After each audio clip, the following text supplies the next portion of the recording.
이렇게 또 2주 뒤면 마스크 빼놓고는 다 해제한다 하는데 여러분의 마음은 예배를 위해서 다 준비되었는지 모르겠습니다. 곳곳에 온갖 사람들이 몰려서 난리던데 이제 우리도 예배를 하나하나 또 회복할 마음의 준비들을 해가야 되리라 생각해요. 자, 오늘은 출애굽기 33장 말씀입니다. 출애굽기 33장 하면 출애굽기 32장이 금송아지를 만든 사건이에요. 여러분 성경에 대해서 생각할 때 대개 어디에 무엇이 있다 하는 것을 몇 가지는 기억해 두는 게 좋습니다. 몇 가지를 기억해 두고 거기다 이제 하나씩 추가해 가는 것이죠. 히브리서 11장은 믿음의 장이다. 고린도서 15장은 부활의 장이다. 이렇게 마태복음 5장부터 7장은 산상수훈이다. 이런 이제 것들을 쭉 이렇게 여러분이 하나하나 해가면 많은 유익이 있습니다. 성경을 찾을 때도 유익하고요. 출애굽기 32장은 금송아지 사건이 있는 장이다. 오늘 우리는 출애굽기 33장을 보고 있습니다. 홍해를 가르고 또 광야로 나온 이스라엘 백성들을 모세는 시내산 아래로 불러 모으게 되었습니다. 그때 하나님께서 출애굽기 19장에서 말씀하시죠.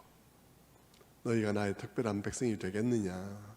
내가 너희를 어떻게 구원하는지 봤지 않느냐? 이집트에서 내가 한 것을 보았고, 너희가 내가 홍해를 갈라서 인도하는 것도 보았고, 내가 정말 너희를 독수리 날개로 업어서 자기 새끼를 보호하듯이 독수리 날개로 업어서 이곳까지 인도해 온 것을 너희가 다 잘 보았다.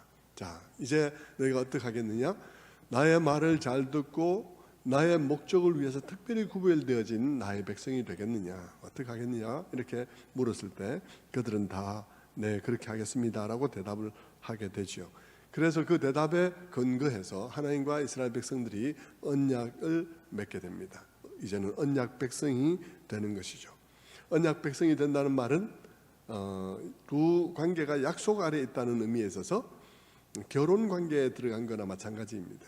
그럼 결혼 관계에 들어가면 동거를 하게 되겠죠. 하나님께서 이스라엘 백성과 동거하기 위해서 이제 성막을 지을 세부 지침들을 모세에게 주게 됩니다. 그래서 성막을 건립하기 위한 상세 지침을 주기 위해서 모세를 불러 올립니다. 올려서 이런저런 이제 지시를 하게 되죠. 출애굽기 31장 18절의 말씀에 보면 그 모든 지시사항을 마치고 난 다음에 이렇게 기록되어 있습니다. 여호와께서 시내산 위에서 모세에게 이르시기를 마치신 때에 증거판 둘을 모세에게 주시니 이는 돌판이요 하나님께서 친히 쓰신 것이더라. 자, 이 시내산 위에서 모세와 하나님 사이에 이제 하나님께서 거하실 성막에 관한 지시사항을 마친 후에 이 모든 교육 과정을 이수한다는 그 이수증으로서 돌판 2개를 주시죠. 여기에는 십계명이 새겨져 있을 것입니다. 하나님께서는 출애굽기 20장에 이미 출애굽기를 20장에 이미 십계명을 말씀해 주셨어요, 말로. 그리고 31장에 이제 돌에 새겨서 그 모세에게 준 것입니다. 그런데 이 시내산 위에서 이런 일들이 일어나고 있는 동안에 시내산 아래에서는 무슨 일이 일어나고 있었나 하면 금송아지를 만들어서 금송아지를 예배하는 일이 일어나는 것입니다. 32장 1절을 보면 이렇게 되어 있습니다. 백성이 모세가 산에서 내려옴이 더딤을 보고 모여 백성이 아론에게 이르러 말하되 일어나라 우리를 위하여 우리를 인도할 신을 만들라. 이 모세 곧 우리를 애굽 땅에서 인도하였는 사람은 어찌 되었는지 알지 못함이로다. 이게 문자를 줬는데 방송실에서 문자가 없나요? 성경 말씀이 주었는데 32장 1절 말씀에 그런 말씀이 있습니다. 일어나라 우리를 위하여 신을 만들어라 라고 말을 하죠. 그들이 이와 같이 불안해하면서 모세가 40일 동안 산에서 내려오지 않으니까 불안해진 것입니다. 약속의 땅으로 간다고 나오긴 했지만 그들이 약속의 땅이 어디 붙었는지 알지도 못하고 그런 상황 속에서 모세만 믿고 나왔는데 지도자인 모세가 산에 올라가서 40일 동안 연락이 없는 것입니다. 여러분, 요새 같으면, 요새는 초연결 사회이기 때문에 조금 연락이 안 되는 걸 참지 못합니다. 그죠? 그래서 뭐 핸드폰이 안 된다든지 카톡에 대답이 없다든지 그러면 하루 이틀 넘어가기가 굉장히 어렵지 않습니까? 굉장히 불안해하고 사람들이 뭐 온갖 방식으로 그 사람의 안위를 알아보려고 하죠. 근데 그 당시에 아무 연락이 안 되는 가운데서 모세가 40일간 산에 올라간 다음에 연락이 없어요. 그러면 불안하지 않겠습니까? 모세가 살았는지 죽었는지, 자기들은 지금 어떻게 해야 되는지, 출발을 하려고 해도 어디로 출발해야 되는지 막막한 가운데 그들이 처하게 된 것입니다. 생각해 보면 이 순간에도 그들이 믿음을 적용해야 될 그런 근거가 없었던 것은 아니에요. 그냥 우리가 공감만 할 일은 아니에요. 이해된다. 정말 너무 황당했겠다. 그렇게만 얘기할 일은 못 되죠. 그들에게는 믿음을 적용해야 될 근거들도 많이 있었습니다. 예를 들면 그들은 애굽에서 하나님께서 능력으로 10가지 재앙을 내리던 때에 10번의 재앙을 통해서 하나님만이 참신이며 다른 신이 없다는 사실을 그들이 그때 볼 수 있었습니다. 또 그리고는 그 애굽에서 나올 때 홍해를 마른 땅까지 그들이 건넜습니다. 정말 놀라운 일이죠. 그리고 광야에 나와서는 그들은 매일매일 만나를 먹었습니다. 오늘 아침에도 먹었습니다. 그리고 그리고 마라의 쓴물, 물을 마시고 싶을 때 쓴물이어서 마시지 못할 때 하나님께서 나무를 거기다 던지라 해서 던지니까 쓴물이 단물이 되는 일도 겪었고요. 그들은 전쟁을 한 번도 해본 일이 없지만 아말렉과의 전쟁에서 승리하는 그런 일들도 그들은 경험했습니다. 그리고 더 나아가서 그들이 물이 없어서 목말라 할 때 반석을 쳐서 물을 내게 할 때 그 반석에서 나는 물을 마시는 일도 있었죠. 그리고 시내산 아래에 도착했습니다. 시내산 아래 도착해 보니까 하나님께서 시내산 위에 강림했는데 그 임재가 얼마나 어마어마했던지 산이 떨며 산 꼭대기가 불이 붙고 있는 그런 상황을 그들이 보았습니다. 그들이 그런 모든 것들을 생각하면서 그들의 믿음을 적용했어야 하죠. 적용해야 되는데 그들은 아직까지 믿음을, 이런 게 신앙생활이다, 이렇게 하나님이 보이지 않는 것 같을 때, 우리 가운데 무엇인가 필요한 것이 없는 것 같을 때 우리가 믿음을 적용해야 된다는 이런 훈련을 그들은 받은 일이 없었기 때문에 그들은 불안해지자 그들이 마음에 편한 대로 익숙한 대로 행동하게 되었습니다. 애굽에서 본 것 뭐겠습니까? 그것은 우상을 만들어서 섬기는 것입니다. 그들은 불안하자 익숙한 대로 행동했고 그들은 아론에게 요구를 했습니다.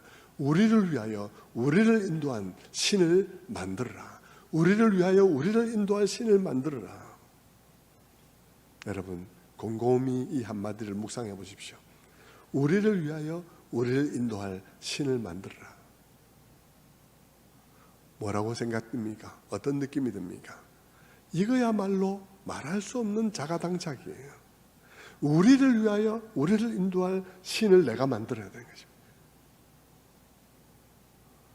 불안하니까 금덩어리를 모아서 혹은 잘 모을 수 있는 재료를 가지고 만드는 거예요. 이게 불신자들이 하는 일인 것입니다. 불신자들, 하나님을 모르는 사람들이 하는 행위는 다 이런 거예요. 우리의 불안을 해소하기 위해서, 우리를 위해서 우리가 신을 만드는 것입니다. 여기서는 금덩어리를 모아서 신을 만들었지만 우리는 각종 철학을 모아서 신을 만들 수도 있습니다. 신을 만드는 거죠. 불안하니까. 근데 여러분 생각해 보십시오. 이게 말이 되나요?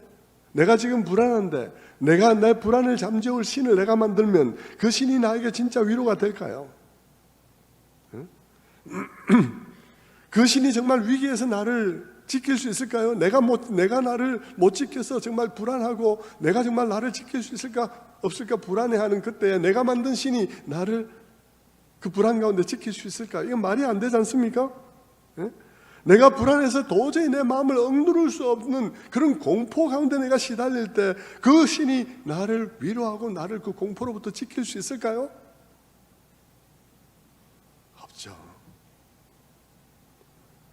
그것은 자가당착이고 말도 안 되는 넌센스임에도 불구하고 불안한 사람들의 눈에는 그게 느껴지지 않아요. 여러분, 세상에 나가서 우상숭배하는 사람들 한번 보십시오. 큰 바위 밑에 가서 절하는 사람들 보십시오. 그들이요, 그게 말이 안 되는데 그게 자기들 눈에 안 보이는 거예요. 너무 불안하니까 안 보이는 거예요. 그래서 그들은 계속해서 신을 만들어 달라고 요구를 하는 것입니다. 여러분, 이게 세상의 종교와 여호와 종교의 차이입니다. 세상의 종교는 자기의 불안을 커버하기 위해서 자기가 만든 거예요. 그들이 만든 우상은 그들의 희망사항을 반영한 것일 뿐이에요. 그들이 그런 우상을 만든 이유는 그렇게 믿고 싶기 때문이에요. 그렇게 믿고 싶어서 그런 우상을 만드는 것이죠. 아무런 논리도 아무런 근거도 없습니다. 그러나 여러분, 우리의 신앙은 다릅니다.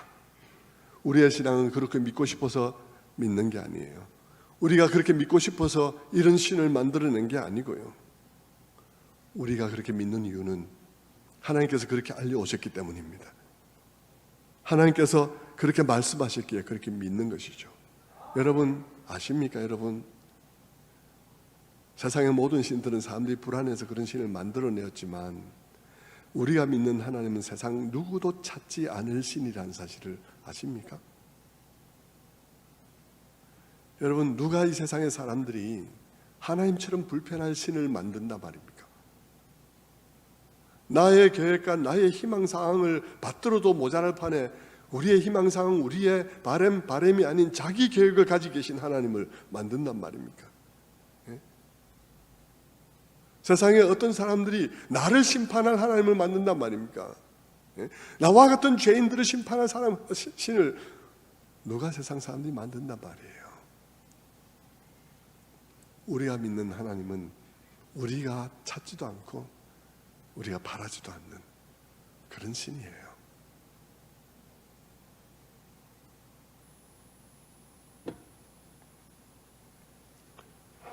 그래서 하나님께서는 그 하나님이 너무나 우리 보통 사람들이 생각하는 것과는 다르기 때문에 하늘에 있는 것이나 땅에 있는 것이나 땅 아래 물속에 있는 것 어떤 것의 모양도 만들지 말고 거기에 절하지 말라라고 말씀하시죠. 그것은 하나님이 그런 것들과 전혀 다르기 때문입니다. 네. 공장로님 잠깐만 좀 꺼주시겠어요? 네. 전혀 다르기 때문이죠. 출애굽기 20장 22절에 보면요, 그 출애굽기에 보면 출애굽기의 십계명에 대한 말씀을 주신 이후에 다시 또 모세를 불러서 또 말씀하시는데 다시 또 우상숭배를 하지 말라는 꼭 강조하는 대목이 있습니다. 여러분, 벌써 십계명 말할 때 1계명에서 2계명에서 그렇게 우상숭배하지 말라고 얘기를 하죠. 그것과는 별개로 다시 또 불러서 우상숭배하지 말라는 말을 다시 강조하는 대목이 있는데요, 그게 출애굽기 20장 22절이에요. 한번 보시면, 너는 이스라엘 자손에게 이같이 이르라. 내가 하늘로부터 너희에게 말하는 것을 너희 스스로 보았으니 너희는 나를 비겨서 은으로나 금으로나 너희를 위하여 신상을 만들지 말라 하는 말씀이 있습니다. 거기에 보면 너희가 어떤 신상도 나를 무엇에 비겨서 어떤 신상을 만들지 말라고 하시면서 그 이유를 말하고 있는데, 그 이유를 22절에 이렇게 말하는 거예요. 내가 하늘로부터 너희에게 말하는 것을 너희 스스로 보았지 않느냐. 내가 하늘로부터 너희에게 말하는 것을 보았지 않느냐. 너희가 보았지 않느냐. 하늘로부터 말을 하되 산에 임할 때 산이 감당할 수 없어서 산이 떨고 울리고, 그리고 산이 불붙고 불꽃이 튀면서 연기가 나고, 너희도 그것을 보면서 너무 두려워서 모세에게 말하기를, 하나님이 직접 우리에게 말하지 말게 해주세요. 당신이 듣고 와서 말해주세요 하고 말했지 않냐. 그 하나님을 어디다 비교하겠느냐. 어디다 비해서 모양을 만들겠느냐. 만들지 마라 라고 얘기하시는 하나님을 볼 수가 있습니다.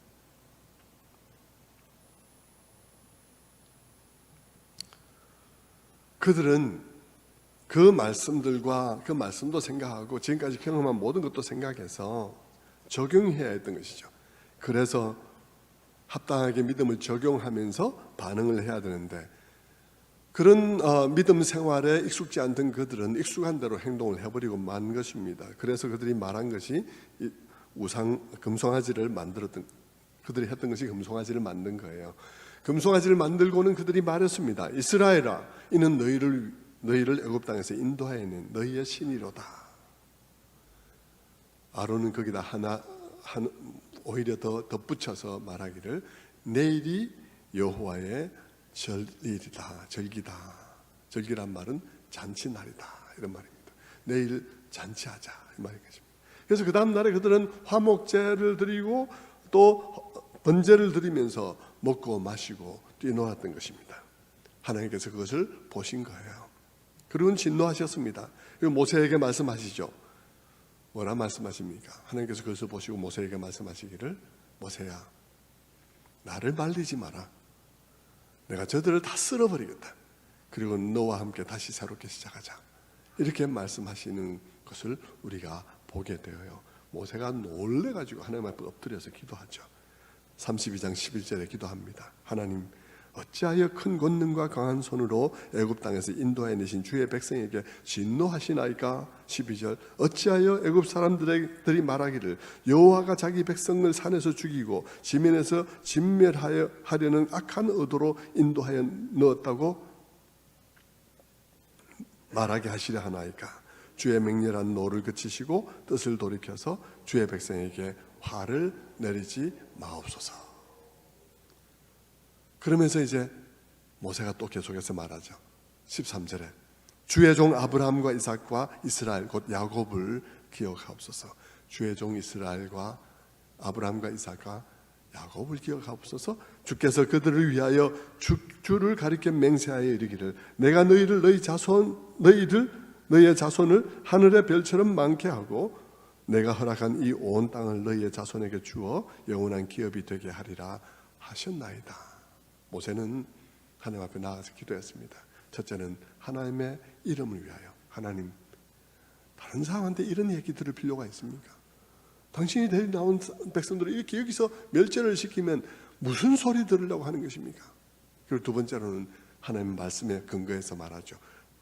아브라함의 하나님, 이삭의 하나님, 야곱의 하나님 아닙니까? 뭐라고 말씀하셨습니까? 그들의 자손들을 하늘의 별 땅에 모래와 같이 많게 하시고 가나안 땅에 들어가게 하겠다 하시지 않았습니까?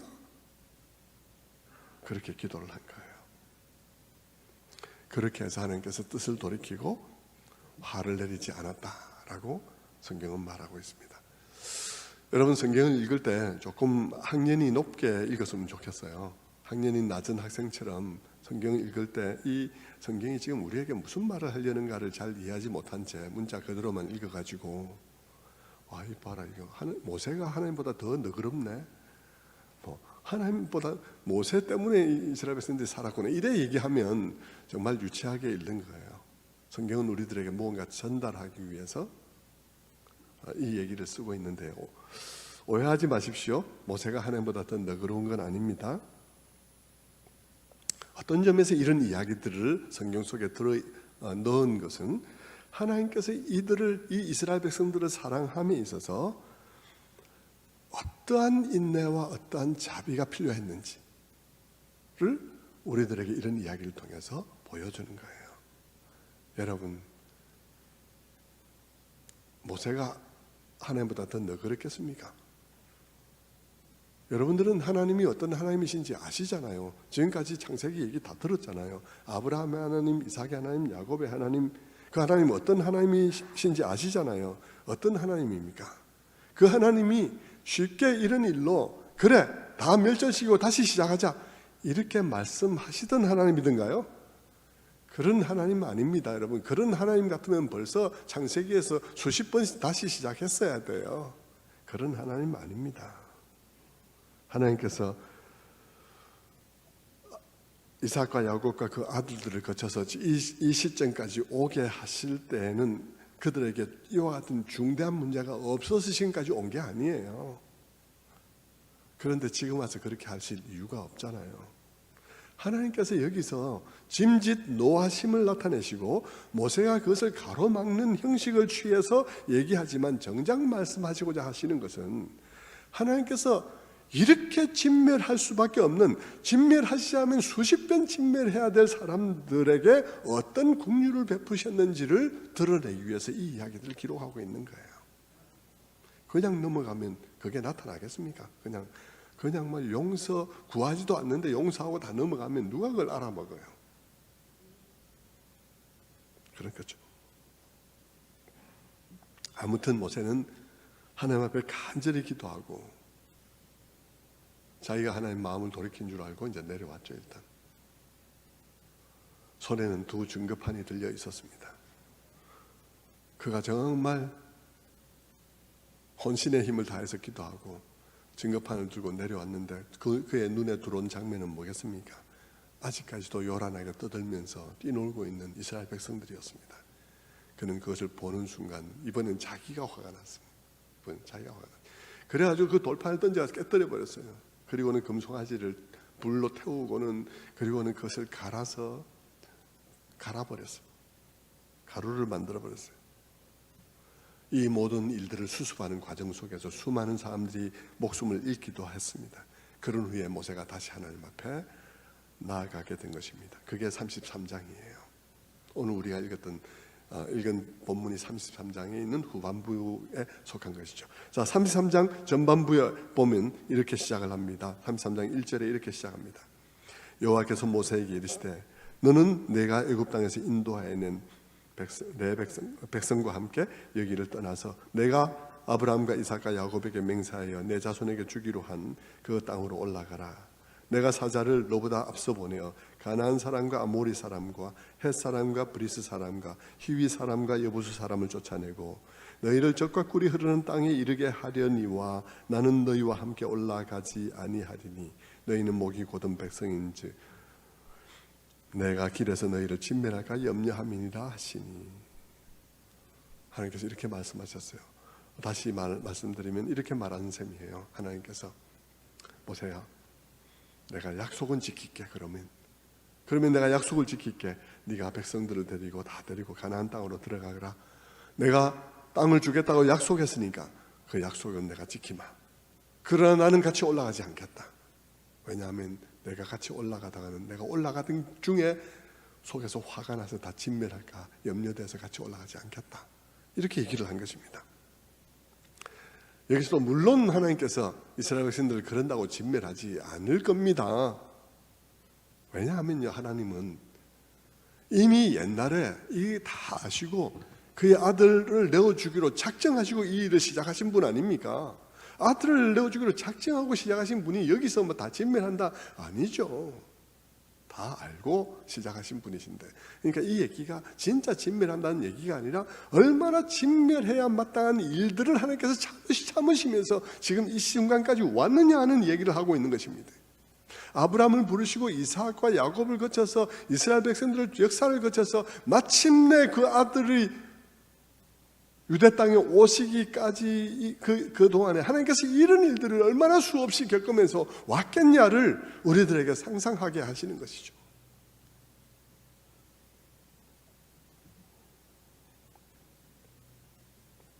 어쨌든 하나님께서 너희들끼리만 올라가, 나는 안 올라갈게. 그렇게 말하니까 백성들이 슬퍼하면서 한 사람도 자기 몸을 단장치 않았다. 슬픈데 뭐 화장을 하겠습니까? 슬픈데. 그래서 한 사람도 단장하지 않았고 하나님께서도 그들에게 너희 몸에서 모든 장신구를 다 떼라고 그렇게 말씀하시죠. 모세는 이런 때마다, 이런 위기를 맞을 때마다 기도하는 곳이 있었던 것 같습니다. 여러분, 이 12절 앞에 부분 1절부터 12절까지 여러분 쭉 읽으면 모세가 이런 위기 때마다 갔던 곳이 있어요. 그것은 뭐냐 그러면 진 밖에다 장막을 하나 임시로 설치를 하고, 아직까지 성막이 만들어진 때가 아니기 때문에요, 진 밖에다 장막을 하나 만들고는 진하고 떨어진 곳에 그곳으로 나아가는 것입니다. 그곳에 나아가면 하나님께서 그곳에 나가서 하나님 앞에 기도하고 있는 모세에게 하나님께서 찾아오시는데, 구름 기둥이 그 장막에 이렇게 장막 입구에 세워지는 거예요. 그러면 이스라엘 백성들은 그것을 보면서 모세가 하나님을 만나고 있다는 사실을 알게 되는 거죠. 그래서 이스라엘 백성들은 모세가 그 장막으로 나아가면 이스라엘 백성들이 다 오늘 본문 앞을 보면 이스라엘 백성들이 다 장막 밖으로 나와서 입구에 서서 자기 집 입구에 서서 모세를 보았다는 것이죠. 그리고 구름 기둥이 그 위에 내리거든 그들이 거기서 하나님을 예배했다는 것입니다. 하나님께서 모세를 통해서 긍휼을 베풀어 주시기를 원했던 것이죠. 저는 이 본문을 가만히 보면서 이거 오늘 우리하고 너무 비슷한 점이 있다 이런 생각이 들었습니다. 오늘 여러분들 가운데 가정에서 예배를 드리는 분들 있지 않습니까? 제가 이 단에 올라오거든 이스라엘 백성들이 모세가 그 장막으로 나아가서 하나님을 만나고 있는 동안에 구름 기둥이 흙이 내리면 그들이 다 문 밖에 나와서 그 장막을 바라보면서 동일한 마음으로 하나님의 긍휼을 구하였던 것 같이 이 자리에 와 계신 여러분뿐만 아니라 가정에서 예배드리는 여러분들도 제가 이 자리에 올라오거든 여러분도 동일한 마음으로 예배에 참여하시기를 바랍니다. 그렇게 여러분 참여하시고 동일하게 긍휼을 바라봐야 되겠죠. 자, 그리고는 이제 오늘 우리가 읽었던 12절 본문이 시작되는 것입니다. 12절 이하에 이렇게 말합니다. 모세가 말하죠. 여호와 하나님 보시옵소서. 주께서 내게 이 백성을 인도하여 올라가라 하시면서도 나와 함께 보낼 당신의 사자가 누구인지 제게 아직까지 말씀해 주시지 않았습니다. 주님이 우리를 안다 하시고 우리가 그런 은총을 입었다면 우리들에게 주님께 은총을 입은 표를 주십시오. 우리가 주의 목전에서 은총을 입었거든 입게 하시고 이 족속을 주의 백성으로 여겨 주시옵소서라고 이제 하나님 앞에 나가서 모세가 기도했어요. 그러자 이제 14절에서 하나님께서 말씀하십니다. 14절 여호와께서 이르시되 내가 친히 가리라 내가 너를 쉬게 하리라. 자, 앞에서는 하나님께서 내 사자를 네 앞에 보낼 것이라고 말씀하시고 모세도 보낸다는 그 사자가 누굽니까? 아직까지 지정해 주지 않았습니다라고 얘기를 하고 있고 하나님께서 그에 대한 대답으로 말하기를 사자를 보내겠다는 말을 하지 아니하시고 내가 갈게 라고 말씀하셨다는 것입니다. 그러자 모세가 용기를 내어서 15절의 기도를 합니다. 15절이 뭡니까? 함께 읽어보겠습니다. 시작. 모세가 여호와께 이르되 주께서 친히 가지 아니하시려거든 우리를 이곳에서 올려보내지 마옵소서. 긴 얘기를 했는데 사실 그 긴 얘기는 이 15절을 얘기를 하기 위한 것입니다. 지금 와서 갑자기 지금 얘기하려고 한 게 이것이다 얘기해서 언제까지 설교하시렵니까? 이렇게 이제 얘기하지 마시고요. 결론은 간단하고 빨리 끝납니다. 그런데 이것을 이해하기 위한 설명이 필요한 거죠. 여러분 설명이 필요하기 때문에 설교가 길어지는 거예요. 간단하게 단답형으로 얘기하면 짧게 얘기할 수 있습니다. 오늘 설교를 통해서 여러분은 왜 이런 설명이 길게 필요한지, 왜 맨날 고 목사는 설교를 길게 하나 오늘 설교를 통해서 잘 이해할 거예요. 15절에 얘기를 했는데 15절 우리 다시 한번 읽어보겠습니다. 시작. 모세가 여호와께 이르되 주께서 신이 가지 아니하시려거든 우리를 이곳에서 올려보내지 마옵소서. 자, 그동안에도 저는 이런저런 설교 속에서 이 부분을 간략하게 언급하고 넘어간 때들이 있었습니다. 그때마다 저는 모세야말로 우리 신앙생활의 핵심이 무엇인지를 잘 아는 사람이다 라고 하는 얘기를 했었죠. 사실 성경 속에 보면 각 시대에 어떤 특정한 인물들이 특정한 깨달음을 얻는 때들이 있습니다. 그리고 그 특정한 깨달음을 고백할 때 우리가 그것을 통해서 깨닫고 함께 공유하면서 하나님에 대한 우리의 이해가 한 단계 이렇게 전진하는 것을 볼 수가 있어요. 예를 들면 요셉 같은 경우에 형들에게 한 말, 형들은 악을 행하였지만 하나님께서 당신들이 행한 악을 선으로 바꾸어 오늘날 이 구원이 되게 하셨다는 얘기를 그가 함을 통해서 악을 선으로 바꾸시는 하나님, 그리고 하나님의 함께 하심이란 것은 우리들에게 고난이 없는 것이 아니라 고난이 있어도 고난 중에 함께 하시며 고난을 통해서 우리를 빚어가시고 고난을 통해서 우리가 무엇인가 하나님의 일을 이루게 하시는 것이다. 그게 하나님이 함께 하신다는 뜻이라는 사실을 우리가 깨닫게 되죠. 그래서 요셉을 통해서 우리가 고난에 대한 이해, 고난과 하나님과의 관계, 우리와의 관계에 대해서 우리가 한 단계 진전된 이해를 하게 되었죠. 마찬가지로 요업의 경우도 특별한 깨달음 속에서 얘기를 하게 되고요. 그리고 솔로몬 같은 경우에도 성전을 짓고 난 다음에 그는 감격에 겨워서 하나님 앞에 고백하는 고백이 우리에게 많은 깨달음을 주는 거예요. 여호와께서 손으로 지은 이곳에 거하시겠습니까? 하늘의 하늘들의 하나님이라도 하늘이라도 감당하지 못하겠는데 우리가 손으로 만든 이 전이 오리까? 그러면서 그는 그렇게 하나님 앞에 고백할 때 우리는 하나님의 광대하심에 관한 인식을 우리의 머리로 배우게 되는 것입니다. 마찬가지로 여러분, 여기서 모세도 그렇습니다. 모세야 오경을 기록한 사람이니까 수많은 깨달음을 우리에게 주지만 오늘 이 말씀은 우리들에게 우리의 구원과 신앙생활에 있어서 가장 중요한 것이 무엇인지를 아주 잘 설명해 주는 것입니다. 구원에 있어서 가장 중요한 게 뭐겠습니까? 여러분, 구원의 핵심이 무엇이라고 생각하세요? 여러분, 모세의 시대로 돌아가서 한번 보십시다.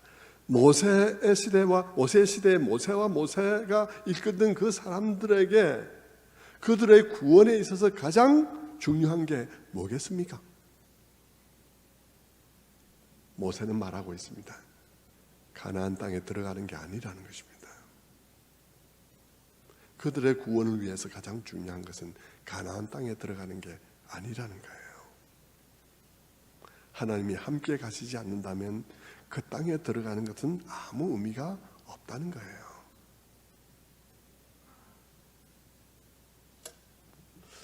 여러분, 하나님께서 앞에서 말씀하셨잖아요. 약속대로 너희를 들어가게 하겠다. 내 약속은 지키게 하지 않았습니까? 젖과 꿀이 흐르는 땅에 들어가게 하겠다 하셨습니다. 그리고 말씀하시기를 그 사자를 미리 보내어서 그 칠족속을 쫓아내 주겠다고 말씀하셨습니다. 그러면 된 거 아닌가요? 가나안 땅에 들어가게 됐잖아요. 젖과 꿀이 흐를 거잖아요. 그리고 그 칠족속도 쫓아내게 내주겠다고 하시잖아요. 그러면 된 거 아닌가요? 근데 모세는 아니라는 거예요.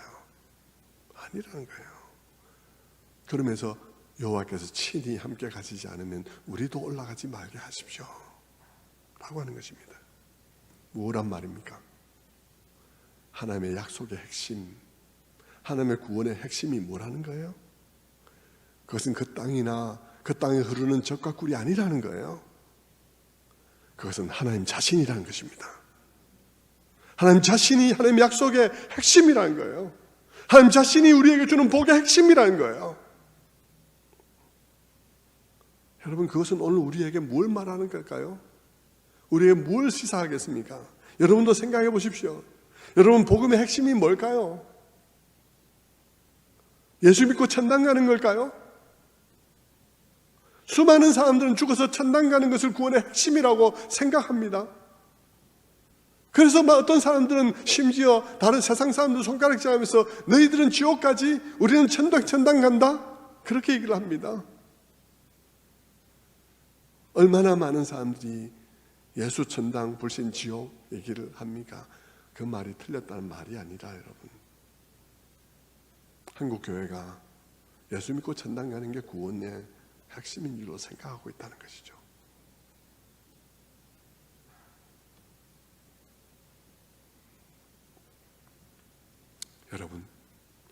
여러분 구원받기 원하시죠? 또 구원받았다고 기뻐하시죠? 여러분이 구원받기 원하는 그 구원, 그리고 여러분이 구원받았다고 기뻐하는 그 구원의 핵심이 뭡니까? 구원받았습니까? 기뻐하십니까? 여러분의 그 기쁨의 핵심이 뭡니까? 여러분 무엇을 기뻐하고 있는가요?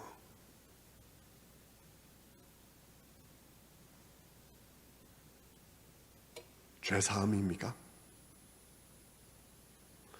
여러분의 모든 죄를 다 용서받아서 기쁩니까? 그래서 그 죄사함이 여러분의 구원의 핵심입니까?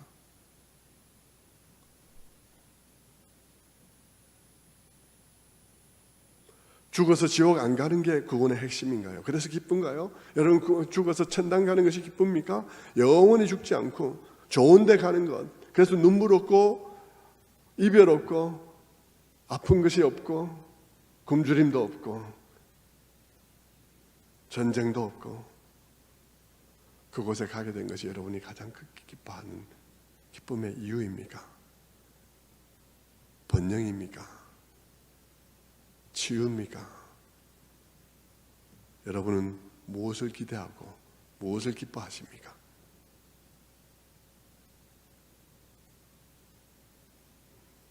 여러분이 구원받았다고 기뻐할 때 여러분의 기쁨의 이유는 무엇입니까? 그런 모든 것들이 확보되었다는 뜻입니까? 그것을 이미 받았고 그것은 완성되어질 것이고 우리는 그 완성된 세계 속에 들어갈 것이다. 그것이 여러분이 기뻐하는 핵심입니까? 그렇다면 모세를 보십시오.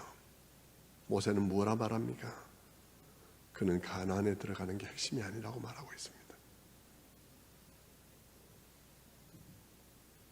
거기서 흐르는 젖과 꿀이 핵심이 아니라고 말합니다. 칠족속을 쫓아낸다고 된 것이 아니라고 말하고 있습니다. 그는 마치 그 모든 것들을 다 합쳐도 아무것도 아니라는 듯이, 그 모든 것이 아무것도 아니라는 듯이 여호와께서 친히 가지 아니하시려면 우리를 올려보내지 마옵소서라고 말하고 있습니다.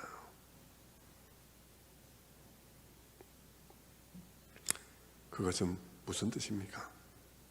아까 말한 그 모든 것들이 다 실제 구원 속에 포함되어 있다 할지라도 구원의 진짜 핵심은 뭐라는 거예요? 구원의 진짜 핵심은 하나님이라는 것입니다. 하나님이 우리의 복의 핵심이라는 것입니다.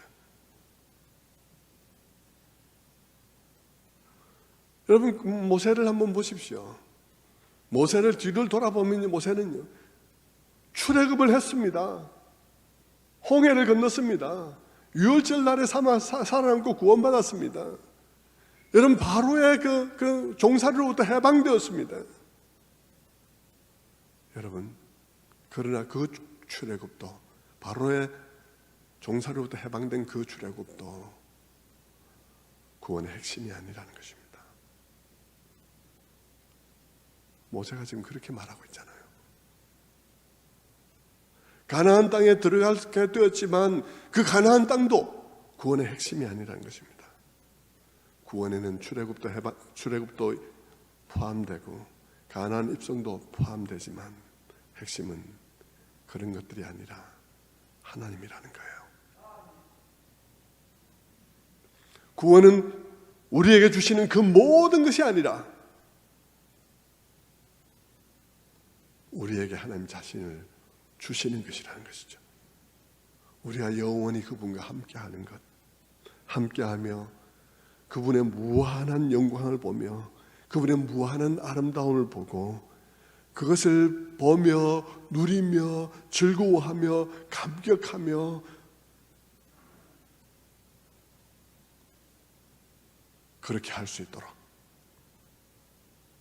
그분 자신을 볼 수 있게 우리에게 허락되어진 것, 그렇게 허락되어진 것이 하나님의 구원의 핵심이요 그 복의 핵심이라는 것입니다. 그분을 우리와 같은 죄인이 그 영광스러운 주님, 그 거룩하신 주님을 즐거워하고 그분을 즐거워할 뿐 아니라 그분을 즐길 수 있도록, 그분을 엔조이할 수 있도록 그분을 우리에게 허락하신 것, 이 죄인들의 눈으로 그분의 영광을 볼 수 있게 허락하신 것, 그것이 구원의 핵심이라는 거죠. 수많은 사람들이 그분의 어떤 것을 조금이라도 알면 무한한 힘이 솟아나는 것을 느꼈던 그분의 임재의 말씀만 있어도 폭풍이 잔잔케 되고 모든 질병도 치유되어지며 무너진 것, 부서진 것, 그렇게 깨뜨려진 모든 무질서한 사태들이 다시 질서로 회복되던 그 하나님, 그 하나님의 임재와 그분의 말씀 하나로 내 마음의 풍랑과 내 마음의 모든 쓰라림이 잔잔케 되어지고 눈물이 멈추게 되고 나의 가장 아픈 그런 아픔 속에서도 오히려 그 아픔을 놀라운 사역이 되게 하는 그 놀라우신 분,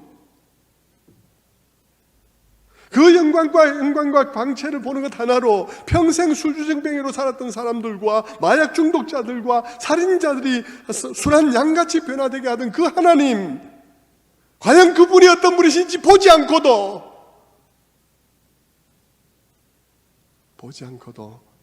나 안 죽는다 하나로 내가 받은 복의 전부라고 생각할 수 있겠습니까?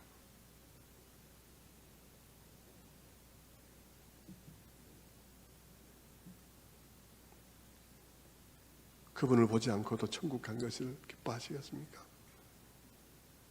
그것이 우리에게 주신 복의 핵심일까요?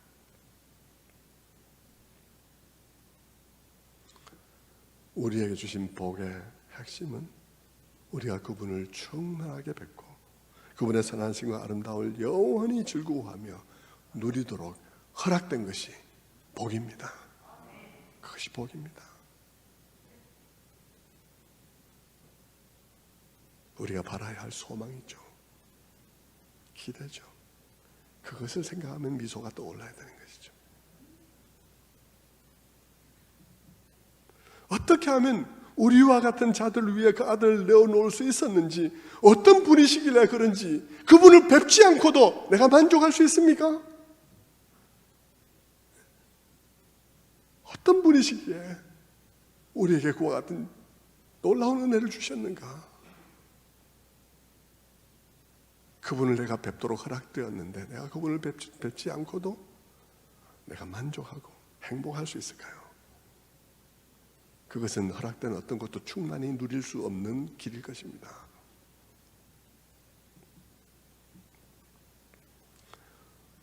우리는 그분을 몰라도 천국만 가면 되는 것이 아니라 그 모든 것을 가능하게 하신 그분을 만나 뵈야 하는 것이죠. 그분을 뵙고 즐거워하며 그분을 누려야 하는 것입니다.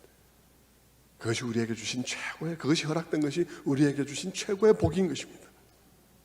다른 것을 다 합쳐도 이 하나와 바꿀 수 없는 것입니다. 그래서 사도 바울은 내가 자랑하고 내게 유익하던 모든 것들도 예수 그리스도를 아는 지식 하나와 바꿀 수 없다고. 예수 그리스도를 더하는 그것이 너무나 소중해서 다른 모든 것을 다 내가 배설물같이 여길 것이라고, 비교도 안 된다고 그렇게 말을 했고, 사도 바울은 또 뭐라 그랬나요? 내가 지금 죽더라도 내가 그리스도와 함께 있는 그것이 더 좋다 라고 고백했던 것입니다. 성도 여러분, 그것이 핵심입니다. 그것이 핵심인데 우리가 그것을 모른 채 종교 생활을 하고 있는 거죠. 여러분, 가나안 땅이 핵심이 아닙니다. 그 땅에 젖과 꿀이 흐른다는 게 핵심이 아닙니다. 출애굽이 핵심이 아닙니다. 그런 것을 생각해 보면 여러분, 우리가 죄에서 구속받은 것도 핵심이 아니에요. 물론 여러분, 죄 사함을 받는 것도 구원의 중요한 한 부분이죠. 그러나 여러분, 죄 사함을 받는 것은 구원의 궁극적인 마지막 목적이 아니에요. 죄 사함은 무엇을 위한 것이에요. 무엇을 위해서 죄 사함이 필요했던 거예요. 그 무엇을 위해서 죄 사함이 필요했던 그것이 무엇입니까? 그 무엇을 위한 거예요? 그것이 나와 같은 죄인이 그분을 뵙기 위한 것입니다.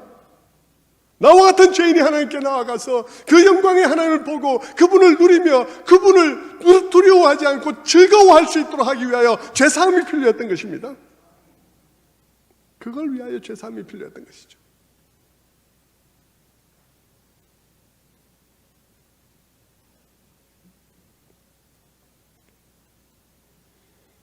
그러니 여러분, 구원의 핵심이 뭡니까? 구원의 핵심, 복음의 가장 큰 선물은 무엇입니까? 죄사함이 아닌가요? 죄사함도 너무나 큰 거죠. 너무나 큰 게 이것과는 비교가 안 되는 거예요. 너무나 큰 그것이 이것과 비교가 안 되는 거예요.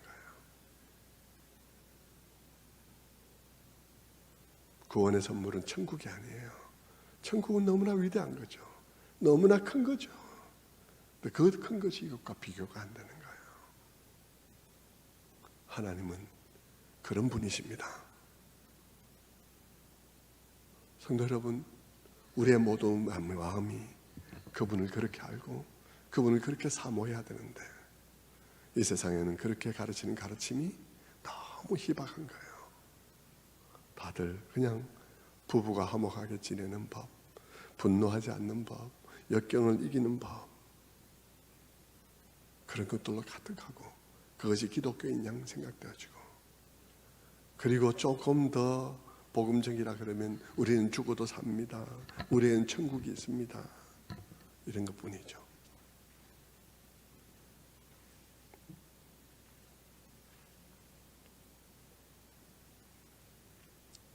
그 모든 것을 가능하게 하신, 그리고 그 모든 것을 통해서 궁극적으로 하나님께서 우리에게 주시려 하는 그것은 하나님 자신이요, 하나님 자신을 우리에게 허락하기 위한 것이라는 사실을 우리 자신들이 망각하는 것입니다.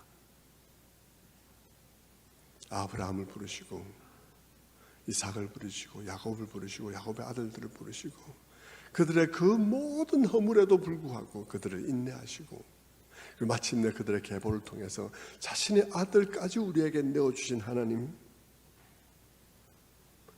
그 하나님이 우리에게 가장 소중한 분이시고, 그분이 우리에게 허락되었다는 것이 우리가 받는 가장 큰 축복인 것입니다.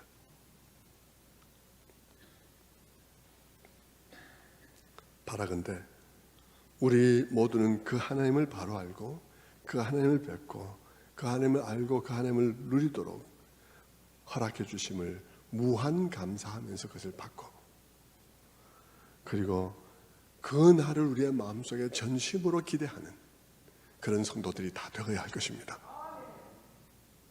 저는 정말 여러분 모두가 다 마땅히 가져야 될 믿음, 가져야 될 소망을 바르게 가질 수 있게 되기를 바라요. 이 모든 것들이 설명되어지려면 그래서 설교가 길 수밖에 없다니까요.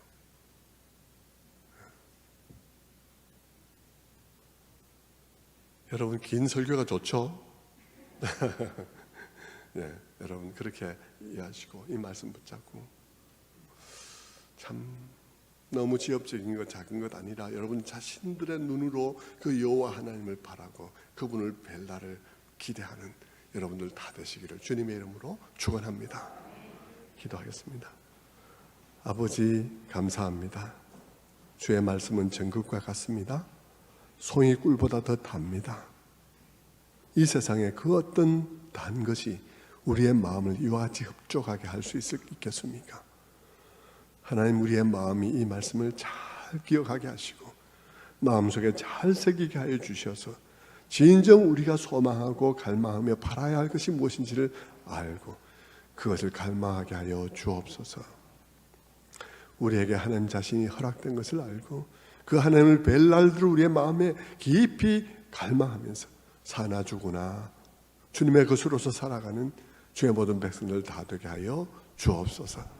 감사드리옵고 예수 그리스도를 받들어 기도드리옵나이다. 아멘.